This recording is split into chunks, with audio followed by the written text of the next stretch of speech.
Red River Valley, Minnesota Territory. Winter of 1876.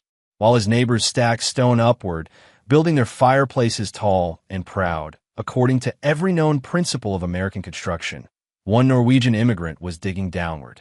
They called him mad. They said his family would choke on smoke within a week.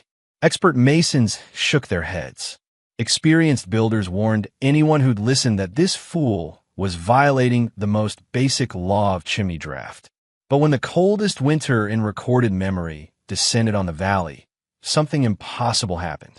While conventional cabins filled with smoke and struggled to maintain heat, his sunken hearth burned cleaner, hotter, and on half the wood. What did this Norwegian homesteader understand about fire and physics that American builders had missed? If you want to discover forgotten survival engineering that actually worked, hit that like button, subscribe, and drop a comment telling us what traditional building technique you'd want to see tested. Red River Valley, Minnesota Territory, September 1876. Olav Thorsen arrived in the Minnesota Territory with nothing but a wagon, his wife Ingrid, 2 children, and a memory that wouldn't let him go. Back in Telemark, Norway, every farmhouse he'd known had a hearth that sat below floor level. Not above, not level, below. His neighbors along the Red River thought he'd lost his mind. "You're building it wrong," Jacob Mueller told him, watching Olav dig a pit 3 feet deep where his fireplace should rise. Mueller had built 7 cabins in Dakota and Minnesota. He knew chimneys.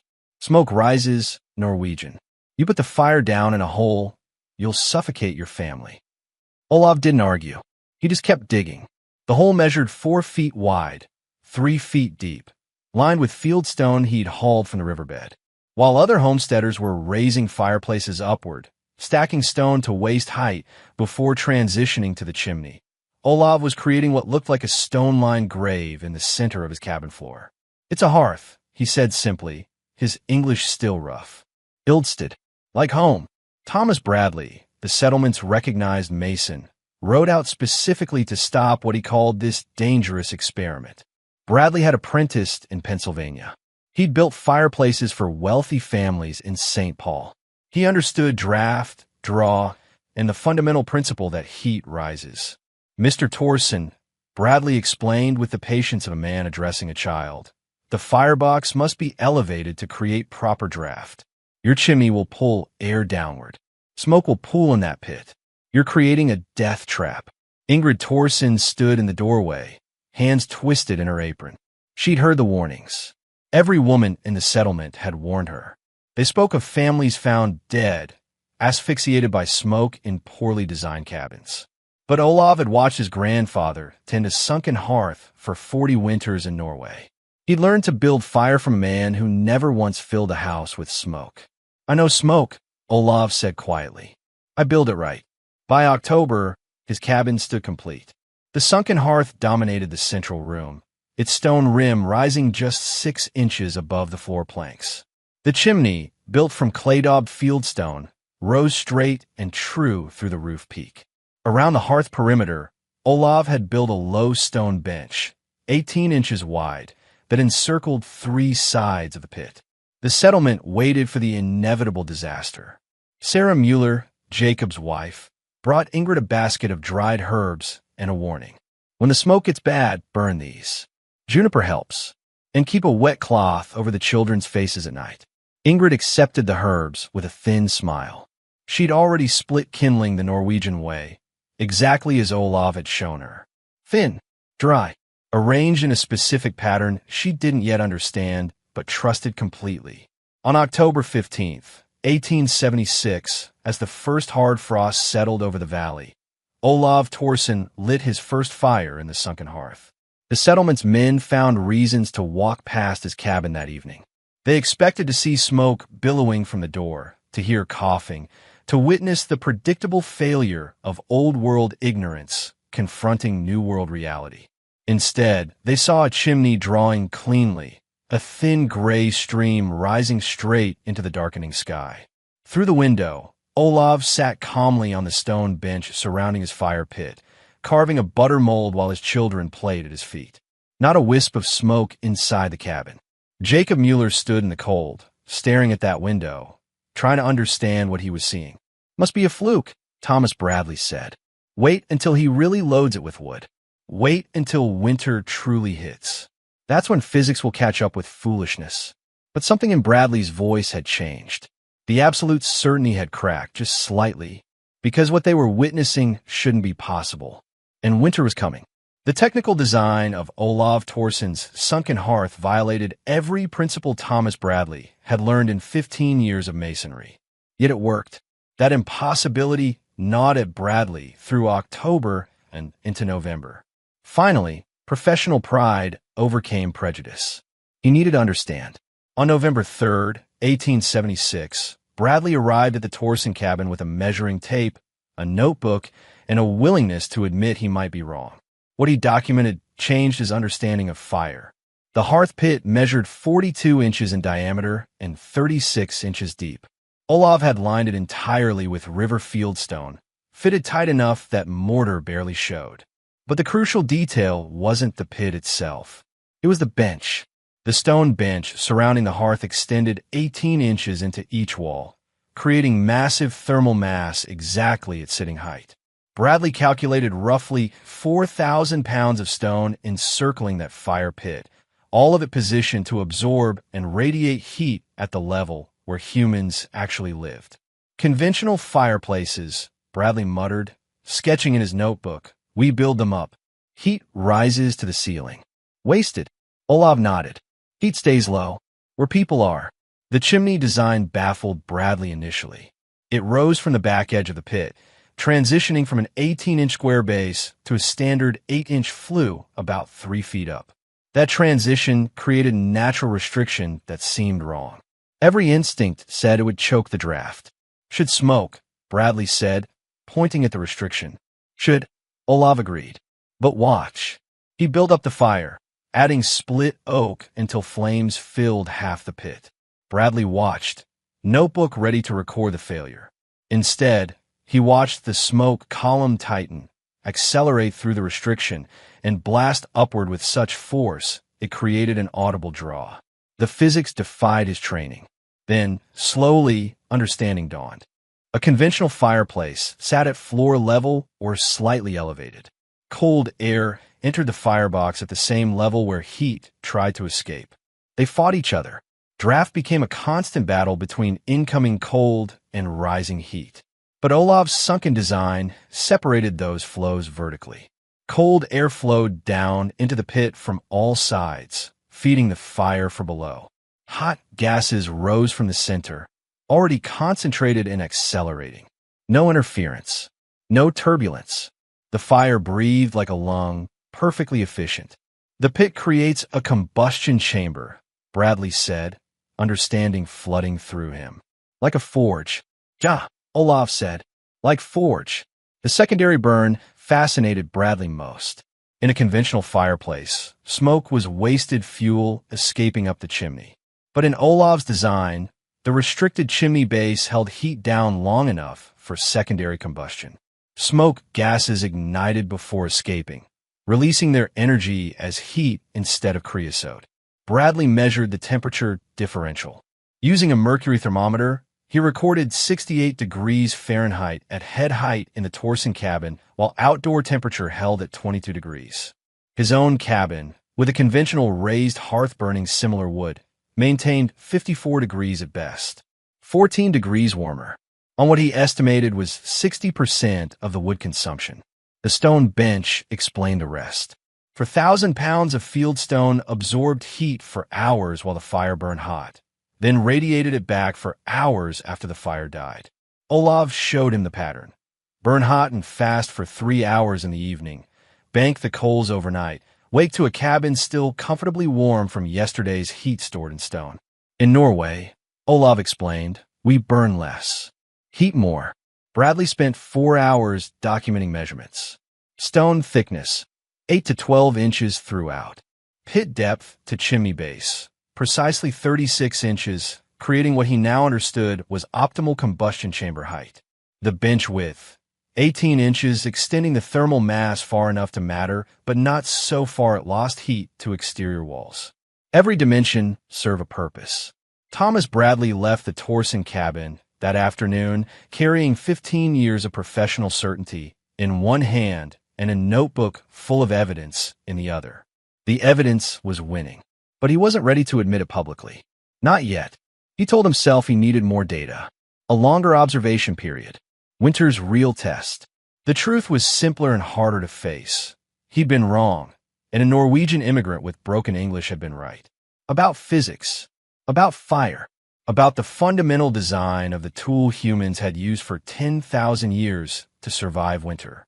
His pride needed time to catch up with his data. Jacob Mueller asked him that evening what he'd learned. Nothing conclusive, Bradley said, the lie tasting like ash. We'll see what winter brings. But in his notebook, in handwriting he showed no one. He'd written, design is sound. Possibly superior. Requires further study, but preliminary evidence suggests significant efficiency gains. American conventional design may be fundamentally flawed. The next day, he returned to his own cabin and stared at his fireplace with new eyes. He'd built it proud, tall, efficient by every standard he'd been taught. And it was wrong. The sunken hearth wasn't Norwegian innovation. It was Norwegian memory. Olav Thorsen carried knowledge that stretched back through centuries of Scandinavian winters, but the principle was older still. Humans had discovered it independently across every cold climate on Earth. The Japanese had their Aurori, the Koreans their Andal, the Russians their Podpeki. Different names for the same understanding. Fire works better when you work with physics instead of against it. What Thomas Bradley called common sense was actually recent invention, barely a century old. American fireplace design evolved from English Georgian fashion, optimized for cold and mild climates. Built tall because tall looked impressive in wealthy homes. Function followed form. Efficiency was never the goal. The physics Olav understood was simpler and older. Heat moves three ways: conduction, convection, and radiation. A conventional fireplace tries to heat a room primarily through convection, sending hot air upward where it pools uselessly against the ceiling. Perhaps 30% of the fire's energy actually warms the living space. The rest escapes up the chimney or radiates into masonry that sits too high to warm anything humans touch. But a sunken hearth reverses the equation. Radiation becomes primary. For 1,000 pounds of stone at bench height absorbs infrared energy directly from the fire, then radiates it outward at exactly the level where people sit, sleep, and work. The stone acts as a thermal battery, charging while fire burns, discharging for hours afterward. Olav's family lived inside the heating zone, not below it. Convection still happens, but controlled. Hot air rises from the pit through the living space, warming on the way up instead of bypassing it entirely. The sunken design creates a convection current that pulls cold air down into the pit from floor level, heats it intensely in the combustion chamber, then sends it up through the room as a warm column. The entire cabin becomes part of the heating system. Conduction through the stone bench creates warm seating. In a Minnesota winter, the difference between sitting on wood at 50 degrees and sitting on stone at 70 degrees is the difference between discomfort and comfort, between burning extra wood to warm air or burning less wood to warm mass. The secondary combustion Bradley observed wasn't accidental. The restricted chimney base created a high-temperature zone where smoke gases had time and heat to ignite. Modern forced air furnaces burn at around 70 to 80% efficiency. Olav's sunken hearth, built with river rocks and clay, was achieving something close to that through pure geometric design. Less creosote meant cleaner chimneys. Cleaner chimneys meant fewer fires. Fewer fires meant family survived. But the American builders couldn't see it. They learned that chimneys must be tall, that fireboxes must be elevated, that draft required height and more height. They'd learned wrong, but they'd learned it from men they respected, from books published in Philadelphia and Boston, from a building tradition that worked adequately enough that no one questioned it. Adequate beats innovation until crisis proves otherwise. The cultural blindness ran deeper than Bradley realized. When he looked at Olav's hearth, he saw primitive backwardness, a stubborn immigrant clinging to old country ways. He couldn't see what Ingrid Thorsen saw. Her grandmother's hearth, her mother's hearth, 40 generations of Norwegian women who'd cooked and warmed and raised children beside sunken fires that never failed. Women knew. They tended fire daily. They understood intimately which designs worked and which wasted wood their men had labor to cut. But in 1876 Minnesota, women's knowledge about domestic engineering was dismissed as superstition beneath the consideration of professional men. So Bradley documented measurements while Ingrid could have explained in 5 minutes what took him 4 hours to discover. The settlement's resistance wasn't about physics. It was about pride and the pain of being wrong. American frontier culture valued innovation, but only when Americans did the innovating. Let a Norwegian immigrant dig a hole and call it progress? That threatened the natural order. The old world was supposed to be backward. The new world was supposed to be enlightened. A sunken hearth reversed that narrative, and narratives die harder than facts. What Olav knew and Bradley slowly discovered was that traditional knowledge isn't primitive. It's laboratory tested across centuries of survival. Every inefficient design killed its builders through wasted fuel or chimney fires. Every efficient design propagated through imitation. Natural selection worked on hearths as ruthlessly as on organisms. The sunken hearth survived because it worked. It worked because it aligned with physics. Physics didn't care about national pride or professional credentials. Winter was about to prove that conclusively. January 12, 1877. The temperature fell to 18 degrees below 0 Fahrenheit, 49 below the freezing point. Cold enough to kill. The Red River Valley had endured hard winters before, but nothing in living memory matched that January. The cold arrived suddenly, a high-pressure system that settled over Minnesota territory and refused to move. For 6 days, temperatures never rose above 0. At night, they plunged into ranges where exposed skin froze in minutes, and poorly heated cabins became death traps. Thomas Bradley woke on January 13th to find ice on the inside of his windows and his water bucket frozen solid despite sitting 3 feet from his fireplace. He fed his fire constantly, burning through what he'd rationed for 2 months. By mid-afternoon, his cabin held at 47 degrees. Livable, but barely. His children huddled under blankets. His wife wrapped heated stones in cloth to keep their feet from freezing. They were burning 36 pounds of split oak every 24 hours. At that rate, their supply would last 3 weeks. If the cold held longer, they'd face choices no family should face. Before we see what happened next, hit that like button and subscribe. The physics of survival gets even more interesting. Drop a comment with your guess. How much warmer could a sunken hearth actually be in this killing cold? Jacob Mueller's situation was worse. His fireplace smoked whenever he loaded it heavily enough to fight the cold. The smoke forced him to choose between warmth and breathable air. He chose air, kept the fire smaller, and watched his family shiver at 52 degrees while burning through his wood supply even faster than Bradley. Sarah Mueller tried everything. She hung blankets to trap heat near the fireplace. She heated stones and bricks, rotating them from fire to beds. She burned the juniper she'd given Ingrid Thorsen, hoping the aromatic smoke might somehow warm better than oak. Nothing worked. Physics didn't negotiate. Other families fared no better. The Peterson cabin held at 49 degrees. The O'Malley family crowded into one room, abandoning the rest of their house to the cold. The Swenson family seriously discussed whether they should abandon their claim and retreat to St. Paul until spring. And then, on the 3rd day of the brutal cold, Jacob Mueller walked past the Thorsen cabin. What he saw made no sense.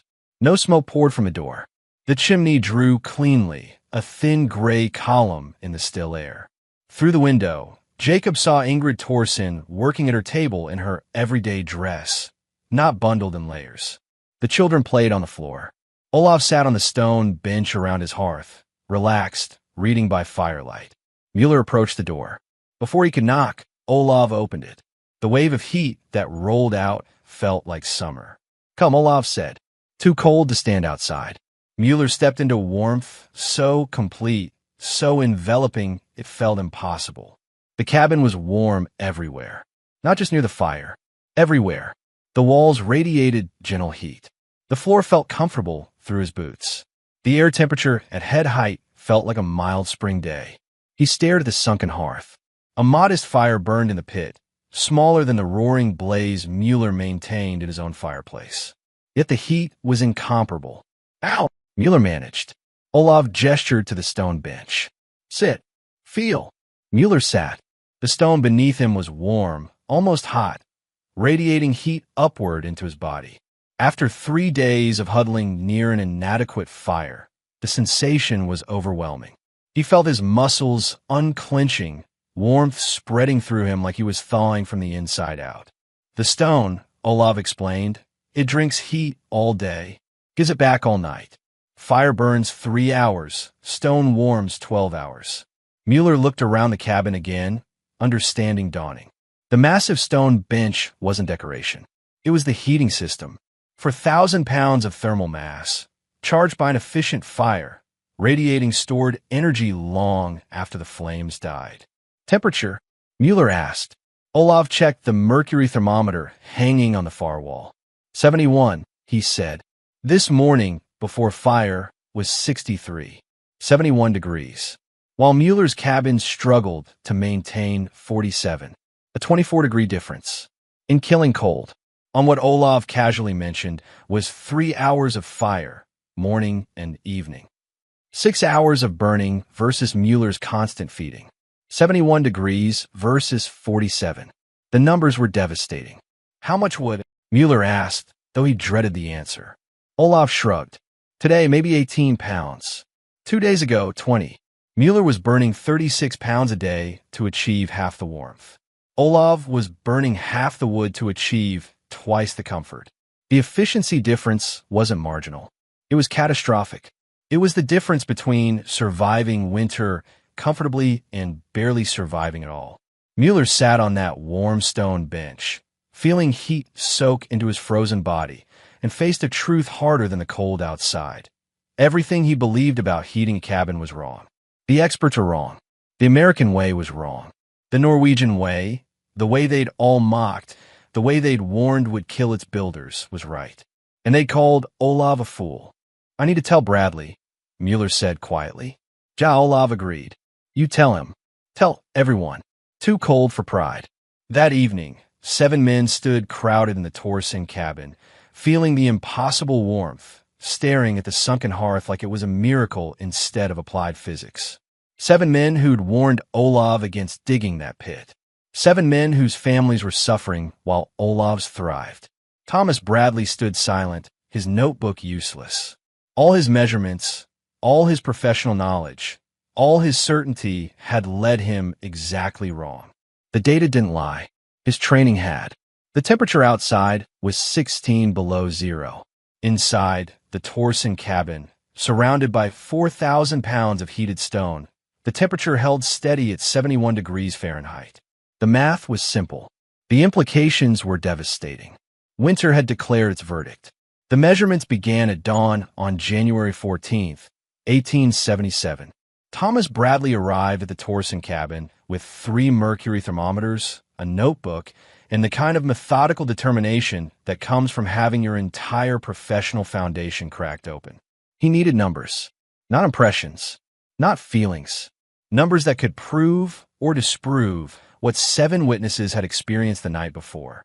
Bradley established his testing protocol with scientific rigor. He would measure temperature at 3 heights, floor level, sitting height, and head height, in both the Torsen cabin and his own. He would record wood consumption by weight.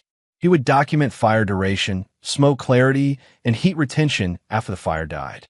The outdoor temperature held at 14 below zero. Perfect testing conditions. Brutal, but perfect. At the Torsen cabin, Olav built his morning fire at precisely 6 a.m. Bradley recorded the process. Olav used 18 pounds of split oak, arranged in a specific pattern Bradley sketched carefully. The wood was split thin, no piece thicker than 3 inches. Olav built the fire in layers, kindling at the pit bottom, progressively larger splits arranged in a loose crosshatch pattern that allowed air flow from below. The fire caught immediately. No smoke in the cabin. The draw was so strong Bradley could feel air flowing past his ankles toward the pit. He took his first temperature readings at 6:30 a.m., 30 minutes after ignition. Floor level, 58 degrees Fahrenheit sitting height. At the stone bench, 64 degrees head height. 61 degrees, the temperature profile made no sense by conventional understanding. Sitting height was warmest. In a normal cabin, heat stratified upward, leaving the floor cold and the ceiling hot. But here, the heated stone bench created a warm zone exactly where humans lived. At 7 a.m., 1 hour after lighting, floor level, 62 degrees sitting height, 69 degrees head height, 66 degrees the stone was absorbing energy, warming steadily, beginning to radiate. The cabin temperature climbed not from convection alone, but from thermal mass coming online. At 9 a.m., 3 hours after lighting, Olav let the fire die to coals and covered them with ash. Bradley protested. "You're stopping? It's 14 below outside. The stone will work now," Olav said simply. Bradley continued measuring. This was the crucial test. How long could thermal mass maintain heat without active fire? 9:30 a.m., 30 minutes after fire died. Floor level, 64 degrees sitting height, 71 degrees head height, 67 degrees the cabin was getting warmer with no fire burning. 10 a.m., 1 hour after fire died. Floor level, 65 degrees sitting height, 72 degrees head height, 68 degrees still warming. The stone bench was discharging stored energy faster than the cabin lost heat to the outside. Bradley placed his hand on the stone. It was hot enough to be uncomfortable, easily above 130 degrees Fahrenheit at the surface. Noon, 3 hours after fire died. Floor level, 63 degrees sitting height, 70 degrees head height, 66 degrees the temperature had peaked and was declining, but slowly. So slowly. 2 p.m., 5 hours after fire died. Floor level, 59 degrees sitting height, 65 degrees head height, 62 degrees still above 60 degrees everywhere. 5 hours after the fire went out. With outdoor temperature at 12 below zero. Bradley did the math. Olav burned 3 hours in the morning, 3 hours in the evening. 6 hours total. The stone provided comfortable heat for roughly 12 hours total. The other 6 hours, overnight, temperature dropped to what Olav had shown him. Low 60s by morning, which was perfectly tolerable under blankets. Wood consumption for the entire day, 36 pounds total, split between morning and evening fires. Bradley returned to his own cabin to establish baseline comparison. His conventional fireplace required constant feeding to maintain temperature. He measured his own consumption. 42 pounds of wood per day, burned continuously with only brief banking overnight. His cabin temperatures at noon, with fire actively burning. Floor level, 43 degrees sitting height, 51 degrees head height, 56 degrees, 14 degrees colder at sitting height than the Torsen cabin 5 hours after its fire had died, while burning more wood continuously. The efficiency difference was staggering. Olav's sunken hearth, 72 degrees peak, 60 degrees minimum, 36 pounds wood per day, 6 hours burning Bradley's raised hearth, 56 degrees peak, 40 degrees minimum, 42 pounds wood per day, 18 hours burning the Torsen family lived in comfort. Bradley's family endured survival conditions. The engineering difference wasn't subtle. It was life-changing. But Bradley needed one more test. He needed to understand smoke production and chimney performance. On January 15th, he climbed on both roofs at noon to observe the chimneys under load. His own chimney poured thick gray smoke, heavy with unburned particles. Creosote would build rapidly. He needed to clean it frequently or risk fire. The Torsen chimney emitted a thin, nearly invisible heat shimmer. Bradley could barely see the exhaust. The secondary combustion was burning smoke gases before they could escape. Less smoke meant less creosote, meant safer operation, meant the design was superior in every measurable way. Jacob Mueller joined him on the Torsen roof. They stood in 14 below cold, staring at that nearly invisible exhaust, and Mueller spoke the truth both men had been avoiding. "We built wrong," Mueller said. All of us. For years. Bradley nodded slowly. Not wrong exactly. Adequately. But adequate isn't optimal. And Olav built optimal. From memory, Mueller added. He wasn't inventing. He was remembering. That distinction mattered. This wasn't frontier innovation. This was old-world knowledge that American builders had dismissed as primitive. The arrogance of that dismissal was now undeniable. Bradley spent the evening filling his notebook with calculations. Heat retention rates, thermal mass capacity, combustion efficiency, draft velocity. Every measurement confirmed what his pride had resisted. The sunken hearth was fundamentally superior to conventional American fireplace design. The next morning, January 16th, 7 families gathered at the Torsen cabin. Not to mock, not to warn, to learn. Olav Torsen, the Norwegian immigrant they'd called a fool, spent 3 hours explaining in broken English what his grandfather had taught him in perfect Norwegian. How to dig the pit, how to line it with stone, how to build the bench, how to proportion the chimney, how to split wood for maximum efficiency, how to tend the fire for thermal mass, charging rather than continuous burning. The men took notes. The women asked questions Bradley had never thought to ask, practical questions about cooking temperatures and ash management and child safety around a pit fire. By sunset, plans were drawn. Measurements were recorded. Consensus had formed.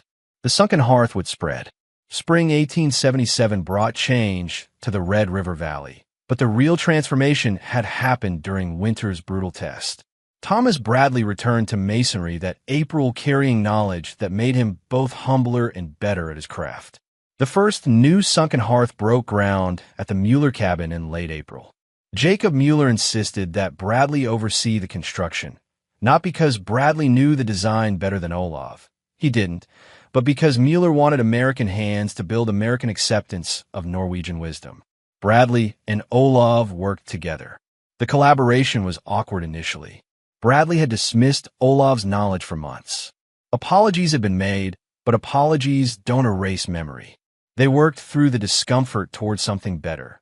Mutual respect built on shared purpose. The Mueller hearth followed Olav's specifications exactly. 42 inches wide, 36 inches deep, stone bench extending 18 inches into the walls. Bradley brought his mason's precision to the stonework, fitting river rocks so tightly that thermal mass approached solid stone performance.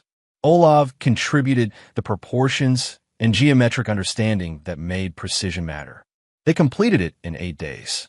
Jacob Mueller lit his first fire on May 3, 1877, in weather too warm to truly test the design. But he felt the stone bench warm beneath him, felt heat radiate outward in a pattern completely different from his old fireplace. And new winter would prove what spring merely promised. By June, 3 more families had begun excavation. The Petersons, the O'Malleys, and the Swensons, all families who'd struggled through January's cold. They'd endured 40-degree cabins while the Torsen family had thrived in 70-degree comfort. Pride had its limits. Frozen children were more persuasive than frozen pride. If you're learning something valuable about forgotten engineering, show your support with a like and subscribe. And comment below, what other old-world building techniques should have survived into modern times? Sarah Mueller became an unexpected advocate.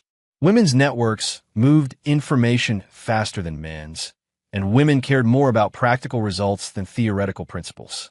Sarah had visited Ingrid during that January cold, had felt the warm stone bench, had seen her children comfortable instead of huddled. She told other women. The women told their husbands. By autumn 1877, 9 families in the Red River Valley had built or were building sunken hearths. Olav's design spread with modifications.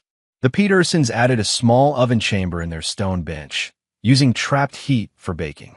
The O'Malleys oriented their hearth east-west instead of north-south, claiming better morning light for cooking. Olav approved both changes. The principle mattered more than rigid adherence. Thomas Bradley documented every variant. His notebook from 1877 to 1878 became a manual of vernacular engineering, filled with sketches, measurements, and performance notes. He tested thermal mass variations, river rock versus quarried limestone versus mixed stone. He measured retention rates with different bench widths. He experimented with chimney restrictions, finding the optimal balance between draw and secondary combustion. The data accumulated into understanding. Sunken hearths weren't a single solution, but a design family. The core principles: thermal mass at living height, combustion pit for efficiency, strategic chimney design, remain constant. The details adapted to available materials, family size, and cooking requirements. By late 1878, 17 cabins within 50 miles incorporated Olav's core design. Some were pure Norwegian style. Others were hybrid adaptations, combining sunken hearth principles with American construction preferences. All performed better than conventional fireplaces. The efficiency gains were consistent across implementations. 30 to 40% reduction in wood consumption, 15 to 25-degree higher interior temperatures, 12 to 16 hours of heat retention from 3 to 4 hours of burning, dramatically reduced smoke and creosote production. The families who'd adopted the design weathered the winter of 1877 to 1878 in comfort that seemed almost luxurious compared to previous years. Wood supplies stretched further. Children played on warm floors instead of huddling near inadequate fires. The stone benches became social centers, places where families gathered not just for heat, but for the comfort heat enabled. Economic impacts spread beyond individual comfort. Families burning less wood spent less time cutting wood. Men could dedicate more hours to other work.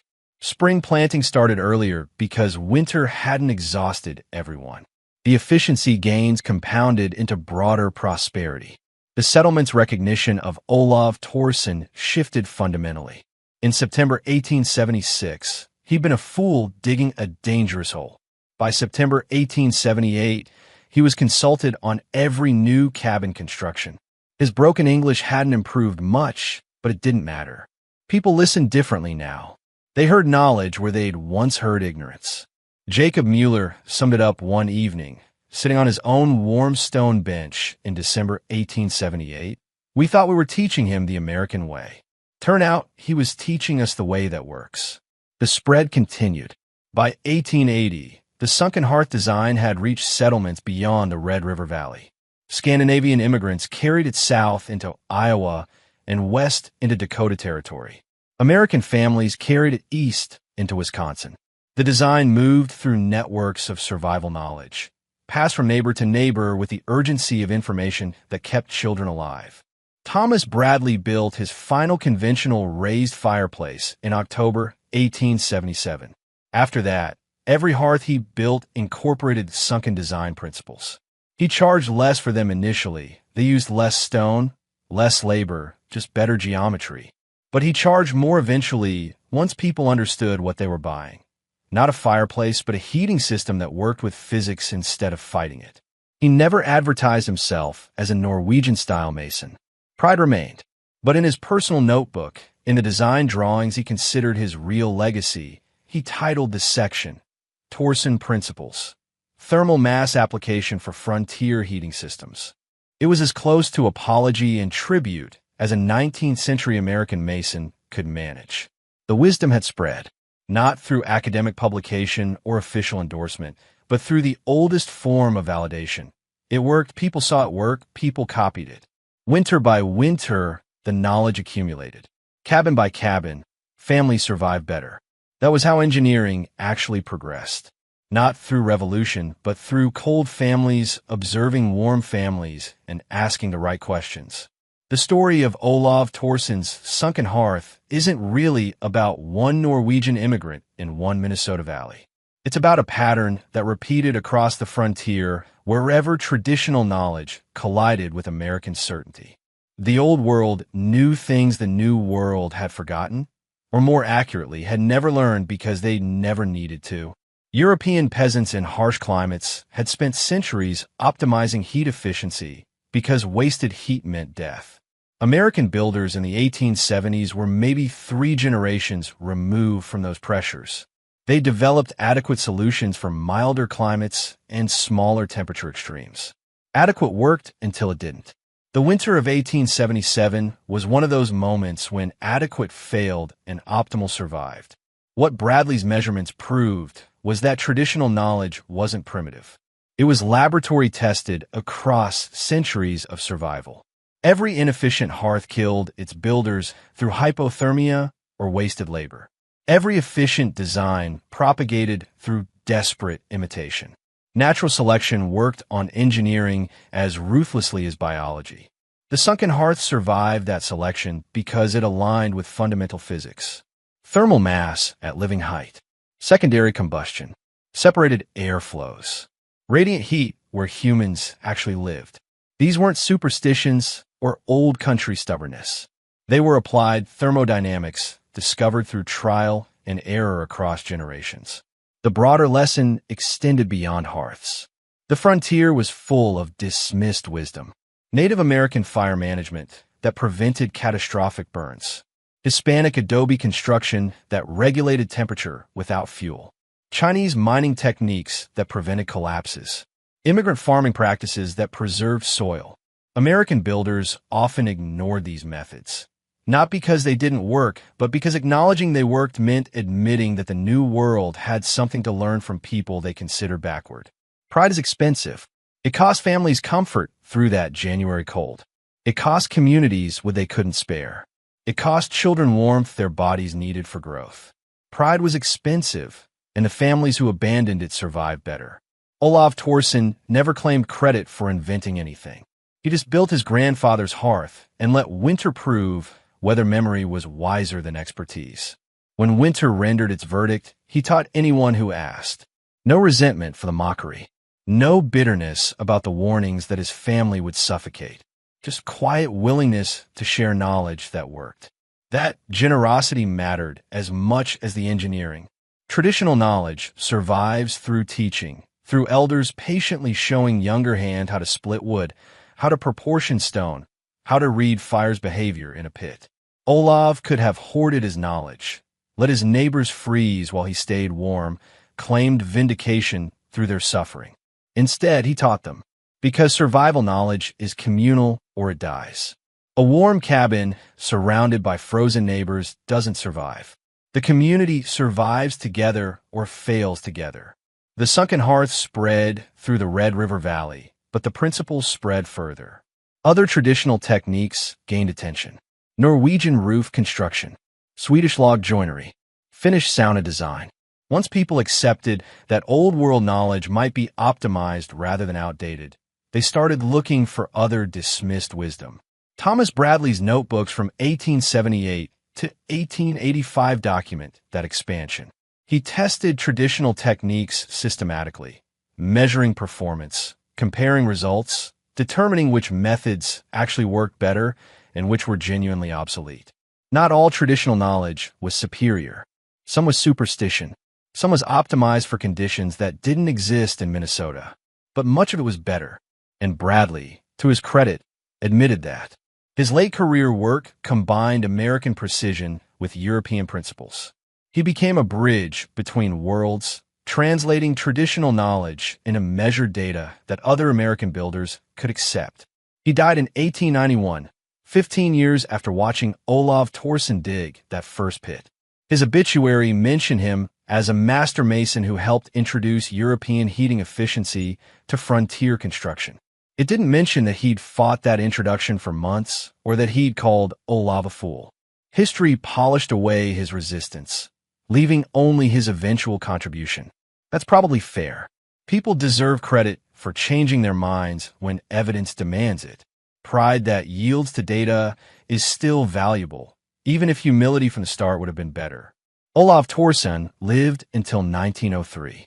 By then, dozens of families in 3 states heated their homes with sunken hearths built on his grandfather's principles. Children who'd grown up warm on stone benches built their own hearths the same way. The knowledge had propagated, become regional tradition, would eventually fade as central heating and furnaces replaced fireplace heating entirely. But for 30 years, in a specific time and place, Olav's memory of his grandfather's hearth kept families warm. That's not a small legacy. That's lives saved through applied physics and cultural humility. The final lesson is simple and hard. Dismissing traditional knowledge as primitive often reveals not their ignorance, but ours. Every culture that survived harsh conditions developed sophisticated solutions. Those solutions might look strange to us. They might violate our assumptions about proper design. But if they worked for centuries, if they kept families alive through winters that killed the unprepared, then maybe, just maybe, we should ask why they work before explaining why they can't. Olav Thorsen asked that question by building his grandfather's hearth and letting results speak louder than experts. The result was a cabin that stayed 72 degrees while neighbors froze at 47. The result was families who survived winter comfortably instead of desperately.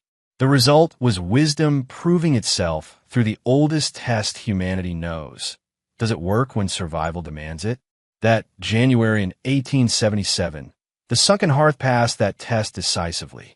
If this story of forgotten engineering wisdom resonated with you, hit that like button one more time and subscribe for more deep dives into traditional knowledge that actually worked.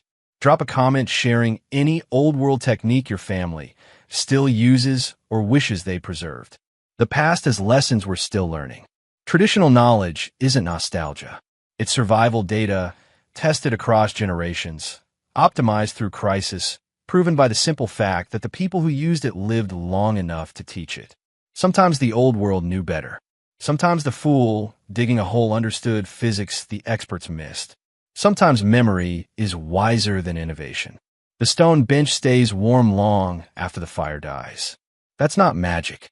That's thermal mass and radiant heat and geometric design optimized across centuries. That's traditional knowledge working exactly as it always did, quietly, efficiently, keeping families warm while the skeptics freeze.